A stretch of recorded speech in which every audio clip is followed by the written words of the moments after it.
Nikola Jokic is not a top 5 player in basketball. All right. Whoa. If I'm going right now, Jaylen Brown is better than Ray Allen in 08. Jordan Poole is going to average over 30 points this year. No question in my mind. Steph Curry isn't Steph Curry without Klay Thompson. The Boston Celtics are going 74-8 this year. What? If you're a kid and you're watching LeBron James and your first thought is like, I can't wait to change my clothes at halftime, man, something wrong with you. I don't know. People be doing crazy shit. Welcome back to another episode of Hard in the Paint. And yes, we're back. Before you do anything, make sure you like and subscribe. And I just want to say something to you. This might be the best season in NBA history. Think about it. The Celtics, Bucks, Lakers, Nuggets, Suns, Clippers. Think about all the super teams you can think of. You've never seen this much star power in your life. Not to mention, imagine if Zion can stay healthy. He lost some weight. And then there's some trouble in Philadelphia. James motherfucking Harden. Can he stay off the Popeyes? And think about it. Wembanyama could be the greatest prospect, the greatest rookie, the greatest player of all time. He could be in the MVP conversation. That motherfucker is unreal. Shout out Gio for that take, because he might be right.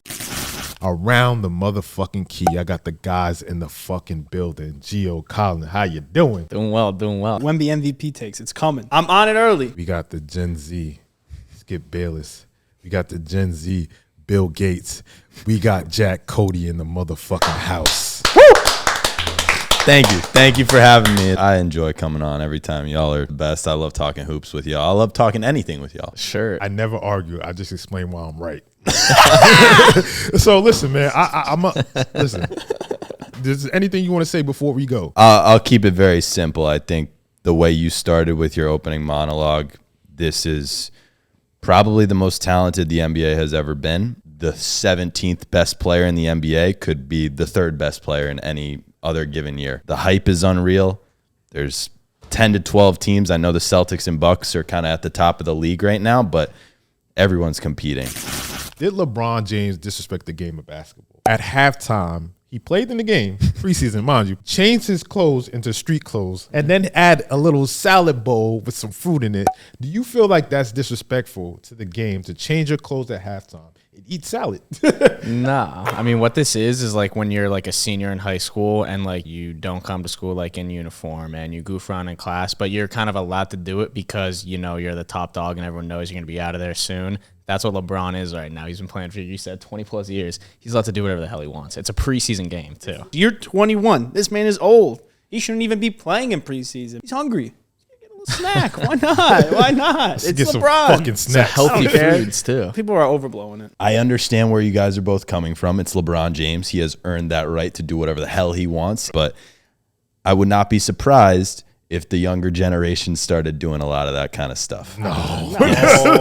And what I will say is maybe not so much, but imagine if Steph Curry did that. It's preseason basketball. It's preseason. It's not about him not playing. It's about the fact that he took off his uniform at halftime and people look up to him. Sure. And I don't know if that's the best example to be setting. When you get to a certain point in your career, you can do shit that other people can't, right? Yes, and he's the all-time leading scorer, arguably the GOAT, right? If it was R.J. Barrett, then we would be having a different conversation. His minutes, his mileage, he's the king. He is basketball. When you think about basketball, there's probably 3 people you think about: King James, Steph Curry, and maybe Giannis at this point, right? Those are the faces. He can do that. Yeah. Fuck off. I hear what you're saying, too, about like setting like an example, but you shouldn't look at LeBron in preseason game 3 and be like, I want to model myself after that. If you want to model yourself after LeBron, look at the other 99% of his career where he's done stuff that hasn't been seen as, oh, is this like lazy or disrespectful? And he's not doing this during the regular season. If you're a kid and you're watching LeBron James, let's say you're in high school, and your first thought is like, I can't wait to change my clothes at halftime. Man, something wrong with you. I don't know. People be doing crazy shit. Listen, man, you can't blame everything on the role model sometimes. Sometimes people are just cooked in the brain, you know what I mean? Yeah. But shout out TikTok. Shout out TikTok. So you're from Boston. Connecticut, but my mother is from Boston. Entire family's from Boston, Massachusetts. So again, you're from Boston. NBC Boston. Yep. They had a top 25 under 25. This was in 2021. Can you tell me who was the number 1 person? At 2, it was Jason Tatum. Under 25, 2021. Listen, I'm just gonna tell you it. It's Mac Jones. over Jason Tatum. Now I gotta ask you: is Boston racist?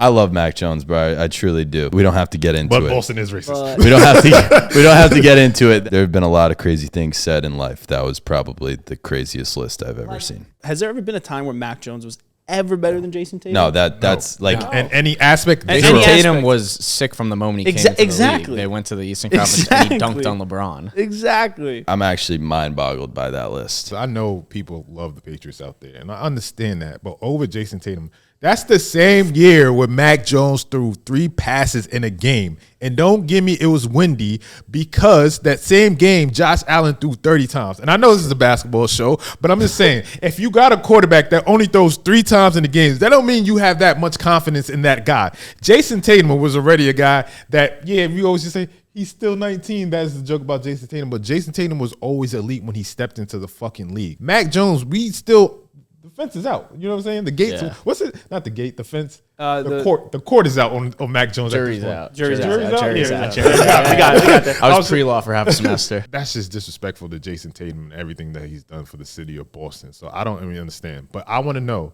who are your top 5 players in Boston right now? All sports, right? All right. So Jason Tatum at 1. Sam Hauser. Hauser, Peyton Pritchard. We got some white boys on the bench that normally tend to stay on the bench, but people appreciate them in Boston. I don't know. I wonder why. Hey, I wonder why. I wonder why. All right, back to the list. Matthew Judon, I know he's injured right now, but a good pick. he is an absolute dog. So I put him at 2. I put Jaylen Brown at 3. My hockey knowledge is, I just know the Bruins are nice, but I'm going to just... Is Pasternak still on the Bruins? I don't know, Beats bro. me. I He's know tough. the Rangers. You're looking at I'm the gonna put wrong him in person there. there. I'm gonna put him in there. I'm gonna put him at 4. There's some new cat in Boston right now. The replacement. You going with Drew? Oh. I'm going with Drew Holiday. Yeah, he's. I'm going with Drew sorry. Holiday. Oh, okay. I thought you were going to I thought you go. go Mac Jones. No, No, I thought he was going to go. No, I read you. Porzingis. Porzingis got a ceiling where he could be in that top 5, but he's got to stay healthy. Obviously, we got some big trades. We got Kristaps Porzingis and Drew Holiday. There's been some comparisons to the 08-09 team. Which team is better, the 08 Celtics or the current Celtics now? Not only is this current team better, boy. I truly believe, outside of maybe the Golden State Warriors with Kevin Durant, if they put it into fruition and do what they're supposed to do, this is going to be the greatest starting lineup of all time. What? You had me in the first half. What? The current Boston Celtics are better than the 08 Celtics. Yes. But then he said, Yes. this is the best starting 5 of all time. It could be you miss on that? paper. On paper, and if they do it the right way, Huh? they have the duo. If we get the Kristaps I know we're going to get, I'm fine. Drew Holiday, probably the best defending point guard in the NBA. We lose Marcus Smart, we just get an offensive Marcus Smart at this point, right? This is an unbelievable team. I think they're the best 5 in the league right now. It's hard to say that they're better than a championship team when they haven't played a game yet. We got to see how they gel, but I think their ceiling could be better than that team. They're nowhere close to the Warriors, sorry. The 2010s Miami Heat. If Jason Tatum has an MVP no. season, if Jason Tatum has an MVP season, he is right up there with what Kevin Durant was doing during those seasons with the No, Warriors. they have to win a championship. but bro, and Steph not only do Curry, they have to win a Klay championship, Thompson. they have to be dominant. Yep. That team was so dominant in fucking Golden State. Like, it was like, you knew they wasn't. That gonna team lose. was so. We talked about how excited we are for the season. That team was so good that people went into the regular season and didn't even want to Didn't even watch because care. they knew who was going to win. We know that this Celtics team is going to still compete with other teams. We just said we're excited for the season. If they were the Warriors, we wouldn't even be excited for the season. But we are. I don't even think they're better than the 08 Celtics. Let's compare it. Rondo and Drew at point guard. Rondo's one of my all-time favorite Celtics, but there's something about what Drew Holiday is going to bring to this team and the defensive side of the Yes. ball. And Tatum and Brown are solid defenders, but a guy like Drew Holiday is going to make those guys a whole lot better on the defensive side of the ball. I think Drew's just got a more versatile game. I don't get mad if you go either way, honestly. It's Drew Holiday. I love Rondo too, but defensively, it's Drew Holiday. Scoring is Drew Holiday. And yeah, Rondo is the better passer, but if you think about it, like, they don't need him to do that. So at the shooting guard, Ray Allen and Jaylen Brown. Ray Allen might have been better doing what they needed for him, where he was a better shooter. But Jaylen Brown, all around, I think is a better player. So Jaylen Brown is better than Ray Allen. Not yet, but If I'm going right now, Jaylen Brown is better than Ray Allen in 08.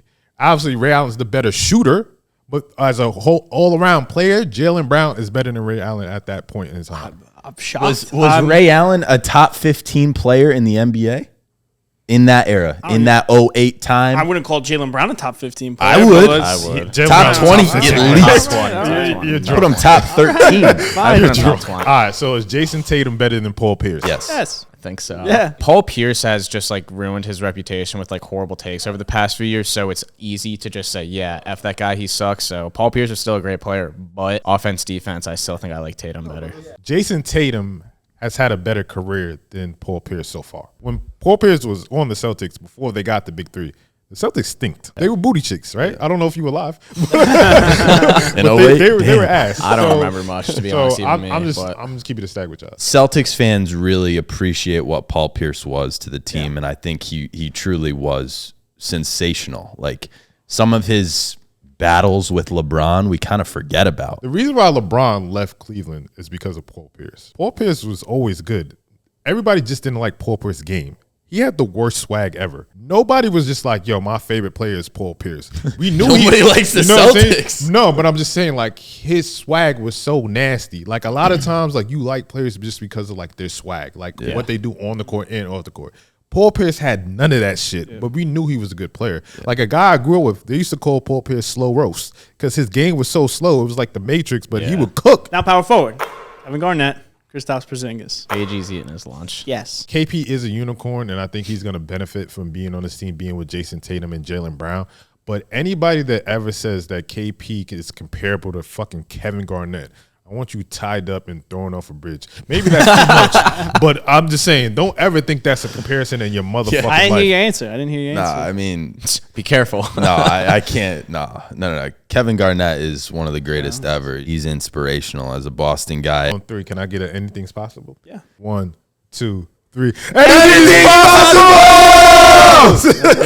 Now, wrap it up with the center. Al Horford. Who's the center? Big Baby? Perk. That's Al Horford. Yes. It's not Perk. I don't like Kendrick Perkins. I'm not going to lie. He goes at the Warriors too much. I don't appreciate the disrespect that he throws at a guy like Stephen Curry. So I would say Al Horford. I think even though Al's old as hell, and last year I was like, why is Al Horford still on this team? Someone like Al Horford is going to be a really good locker room guy for this team. And whether he's giving you 12 and 10 a game or 6 and 5 off the bench, he's still Al Horford. He's still going to help you win games. And he was in Defensive Player of the Year running like for the whole season. I think that 08 Celtics team is tougher, and they'd grit out maybe a couple wins if they played in a 7-game series. But, yeah, I'm taking the current Celtics team. Listen, man, this might be the Boston Celtics episode. KG said Jordan Poole is the next James Harden. I remember when James Harden left OKC and he got to goddamn Houston and got right at it? Absolutely. Man, this the Jordan Poole show. Respects to Kyle Kuzma. Shout to you, my dog. I love you, dog. You know what it is. I fucks with you. But this dynamic, this little duo is the new duo in the league. I like that. I like that. It sounds crazy, but I like like that. that. Because when James Harden was in OKC, you never thought he would be who he was when he went to the Houston Rockets, right? And then he just exploded. Even the GM was like, I didn't think he was going to be that fucking good. If you look at Jordan Poole, Iggy said he can do the same thing as Steph Curry and Klay, but he had to hold him back. Now he has the full green light. The franchise is yours. You can do whatever the fuck you want. You can maximize your fucking potential. So he could come out swinging and be one of those top players where you look back, you're like, damn, they traded that motherfucker. Jordan Poole is going to average over 30 points this year. No question in my mind. What he was to Golden State, it wasn't going to work out long term because I think they're in a win now mindset. And Chris Paul, I love it. But Jordan Poole, he learned from the two greatest shooters of all time and learned not only how to shoot the rock better, but how to do it with the spacing and win. Yeah, I mean, he's got the green light. It's Washington. They're in a full rebuild. So it's basically just him and Kyle Kuzma just to fuck around. And people are going to find out, like, you don't want to mess with them. I think Kuzma's going to have an elevated year because of Jordan Poole, but Jordan Poole is going to be that guy. He's going to be the number one guy. And you're going to see kind of the similarities between him and James Harden when James Harden went to the Rockets, of just an explosion of offense, an explosion of a player, and he's going to cook. You guys all said it. Narrative is there, too. Listen. Went to a finals, lost it, but then got shipped out to a team, was a 6-man, now he's got the green light. It's going to be fun. Listen, it's going to be a light-skinned fashion show out there. Klay Thompson, there's been conversations with his contract. There's been no movement, right? But my thing is like this. Steph Curry isn't Steph Curry without Klay Thompson. He doesn't have the same career. He doesn't have the rings without Klay Thompson. Them two together have became a force that's honestly been unstoppable. The greatest shooters in all time, the greatest tandem in all time, what they've been able to do from an offensive standpoint and revolutionizing the game, I think that's gave the NBA fits for fucking years and they couldn't figure it out. And it's made teams shift to what they do to compete with them. So I think that the best landing spot for Klay Thompson would be the Golden State Warriors. But he's also getting old as fuck. So what type of contract would you give that man? If he wants to stay on the Warriors, which he should, honestly, like because that chemistry between him and Steph is something else. With Draymond too, you throw in there. Klay just would need to accept not as much money as he thinks he's gonna get. He did have statistically like one of his best seasons last season, which didn't feel like that. I felt like he was struggling, but he wasn't. And people let us know. We talked about that, and people let us know you guys are fucking idiots. And I was like, yeah, no, you're right. Wait, what were people right about? We said that like Klay was having a bad season last year. I mean, listen, we saw how he played in our Lakers series, ass. Yeah. So I stand by that. I think there's something about retiring together. Tom Brady not retiring with the New England Patriots was probably the hardest thing I've had to go through in my life. And I appreciate what the Warriors have done. And I've looked up to the duo and kind of the trio with Steph, Klay, and Draymond. And we need a last dance. We need a fifth ring at minimum. You're saying this as a Boston fan? That's disgusting. That's crazy. I know it's They crazy, last right? danced on the already. I know it's, You need an encore? There's something about what they've done, and more importantly, I think Golden State is a place that's gonna get Klay right. And he's had a hell of a career, and he deserves everything. He deserves to play along Steph Curry for the rest of his career. You know, I think what they'll do is similar to what they did with Draymond, where they'll give him a lot of money, but it's going to be a shorter term deal. That's what makes sense. I looked up their numbers, and like I'm sure all the Curry fans will be like, oh, but yeah, Steph, he's had more assists, more points in games without Klay, but the big takeaway is his winning percentage with Klay is up by 10 points. His 3-point percentage is up. The space that Curry gets playing with a guy like Klay is tremendous, and I don't think he's going to get that from anyone else, so they need each other. We're about to wrap soon, but what's your hottest take of the NBA season? I mean, other than the fact that the Boston Celtics have the greatest starting lineup in the history of life, That was pretty hot. 73-9, 74-8 is surely on the table. I mean, the Celtics are the favorite in every game. They're by far better than every team. And Who are the 8 teams that will beat the Celtics this year? the Bucks will get them once. They'll lose to like the Hornets on NBA TV League Pass. You remember when Tatum was saying that at his camp? They'll lose to the Lakers once. The Boston Celtics are going 74-8 this year. All right. I'm dizzy. I'm sick. I'm sick to my stomach. I can't believe it. Oh, my other hot take: Nikola Jokic is not a top 5 player in basketball. All right. Whoa. Whoa. All right. Joel Embiid is better than him too. Whoa. Come on. Hold on now. Come on. Hold up. Come on. Wait a second. I think we saw it in the All-Star draft last year. Jokic was picked like 9th or 10th. Bro, that's Embiid not was what All-Star makes a draft? player better than Yeah, All-Star but draft. Jokic beats the dog shit out of everybody in the West. Hey, this is what I'll say about that. There are 3 teams the Nuggets did not see in the playoffs last year that I think would have beat them. And shoulda, coulda, woulda, the Nuggets got their ring. Fair and square. But the Boston Celtics, the Golden State Warriors, and the Milwaukee Bucks are better than the Denver Nuggets, and they all have the Denver Nuggets number. 2 of those teams lost to the Miami Heat. Yeah, What but are we it talking is about matchups and personnel. what I'm saying? So I do agree with that. Miami can match up good against Boston. That's why it's a good series. But I think a team like Golden State would expose Denver. They're too small.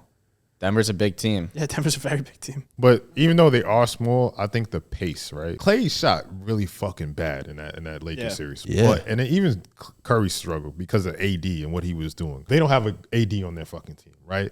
If Golden State gets in that bag and plays how they fucking play, that can give anybody fits, right? Yeah. So I think there's a potential where you already seen it. Obviously, the Nuggets were hurt the year before, and they had Jokic looking like he was playing for his fucking life. Yeah. I think if they get in that same situation and Golden State is better with CP3 as far as their chemistry, I think they could fucking throw Golden State off their fucking rockers. Like It's possible. It's possible.